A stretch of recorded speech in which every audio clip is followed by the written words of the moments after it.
नमस्कार दोस्तों, स्वागत है आपका डिफेंस शो हिंदी में। दोस्तों, यदि आप चैनल पर पहली बार आए हैं तो लाइक और सब्सक्राइब ज़रूर करके जाएं। दोस्तों, मैं आपको एक नई जानकारी देना चाहता हूं। आईएनएस राजपूत नाम का जो डिस्ट्रॉयर शिप है भारतीय नौसेना का, उसे 21 मई 2021 को रिटायर कर दिया गया है, मतलब डीकमीशन कर दिया गया है। पहले तो हम ये जान लेते हैं कि आईएनएस राजपूत है क्या और ये क्या सेवा दे रहा था नौसेना में और इसके कार्य क्या था। तो पहले हम बात करते हैं आईएनएस राजपूत। 4 मई 1980 को इस शिप को ऑफिशियल तौर पे भारतीय नौसेना के जंगी बेड़े में शामिल किया गया था और इसने काफ़ी लंबे वक्त तक भारतीय नौसेना में अपनी सेवाएं दी हैं। लगभग 41 सालों तक इस शिप ने अपनी लगातार सेवाएं भारतीय नौसेना को प्रदान की है। और आपको मैं ये बताऊं, भारतीय नौसेना ने ऑपरेशन अमन के नाम से एक अभियान चलाया था, जिसके अंतर्गत ये शिप श्रीलंका में भेजा गया था। वहाँ पर गृह युद्ध छिड़ा हुआ था। लिट्टे वहाँ की सरकार को ख़त्म करना चाहते थे और सरकार लिट्टे को ख़त्म करना चाह रही थी। इस लिट्टे की वजह से राजीव गांधी, जो हमारे प्रधानमंत्री थे, उनकी लिट्टे के द्वारा ही हत्या की गई थी। तो मैं आपको बता दूं कि इस शिप ने श्रीलंका में ऑपरेशन अमन में भी बहुत बड़ा योगदान निभाया है और ये शिप भारतीय नौसेना का लीडिंग शिप था।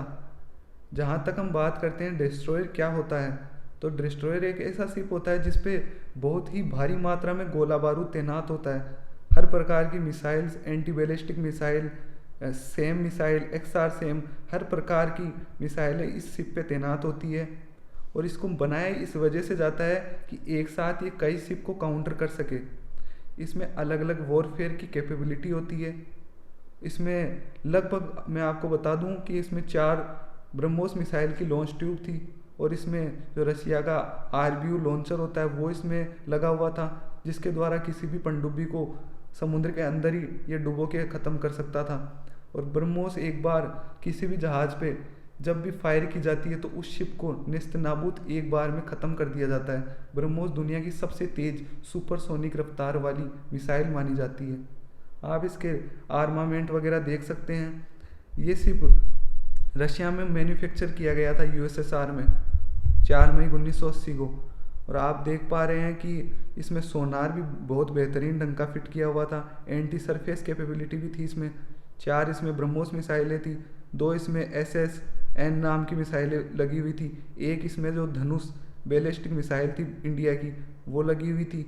और इसमें गन्स भी लगी हुई थी जो कि एरियल टारगेट ड्रोन वगैरह होते हैं उनको काउंटर करने के लिए। एंटी सबमरीन कैपेबिलिटी भी इसमें थी। इसमें एक चीता, HAL चीता नाम का जो हेलीकॉप्टर है वो भी इसमें लैंड हो सकता था। जब भी किसी डिस्ट्रॉयर को राशन की ज़रूरत पड़ती है या सप्लाई की ज़रूरत पड़ती है तो शिप के लिए हेलीकॉप्टर एक बहुत ही महत्वपूर्ण भूमिका निभाता है। इसी को मद्देनज़र रखते हुए भारतीय नौसेना जितने भी डिस्ट्रॉयर बना रही है उन सब की पीछे डेक पे 1 या 2 हेलीकॉप्टरों के लिए हमेशा जगह रखती ही रखती है। तो आप इसका नाम ही अपने आप में बहुत ही बड़ा नाम था कि आईएनएस राजपूत। ये राजपूत जो रेजिमेंट था उससे संबंधित इसका नाम था। इसके अंतर्गत लगभग 5 शिप थे इसकी क्लास में। INS Rajput, INS Rana, INS Ranjit, INS Ranvir, INS Ranvijay. जो आईएनएस रणजीत है उसको भारतीय नौसेना ने लाइव फायरिंग में 2019 में 6 मई 2019 में लाइव फायरिंग के दौरान इसको समुद्र में सिंक कर दिया था। भारतीय नौसेना इस शिप से अपनी प्रैक्टिस कर रही थी। मतलब कि जब भी भारतीय नौसेना को ब्रह्मोस मिसाइल या कोई दूसरी क्रूज मिसाइल का परीक्षण करना होता था तो वो इस डिस्ट्रॉयर को यूज़ करती थी।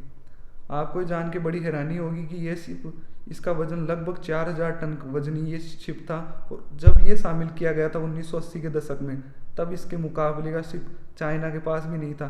पाकिस्तान की तो बात ही अलग है, उसके पास तो अभी भी नौसेना नाम मात्र की है। उसको तो ये पल भर में नेस्तनाबूद कर सकता था। आईएनएस विराट जो कि एक विमानवाहक पोत है, उसके कैरियर स्ट्राइक ग्रुप के साथ भी आईएनएस राजपूत हमेशा ट्रेवल करता था। जहाँ तक बात है भारतीय नौसेना आईएनएस राजपूत को डिकमीशन क्यों कर रही है, तो इसके पीछे बड़ा रीज़न ये है कि जो चाइनीज़ नौसेना है वो लगातार अपनी कैपेबिलिटीज़ हिंद महासागर, अरब सागर हर तरफ बढ़ाती जा रही है। और चाइनीज़ नौसेना 13,000 के बड़े विशालकाय डिस्ट्रॉयर बनाने जा रही है। उसी को देखते हुए भारतीय नौसेना भी नए और आधुनिक डिस्ट्रॉयर बनाकर अपनी सेवा में शामिल करना चाहती है और जो पुराने डिस्ट्रॉयर हैं उनको डीकमीशन कर रही है। आपकी इस बारे में क्या राय है, हमें कमेंट सेक्शन में ज़रूर बताएं। जय हिंद, वंदे मातरम, और चैनल को सब्सक्राइब ज़रूर करें।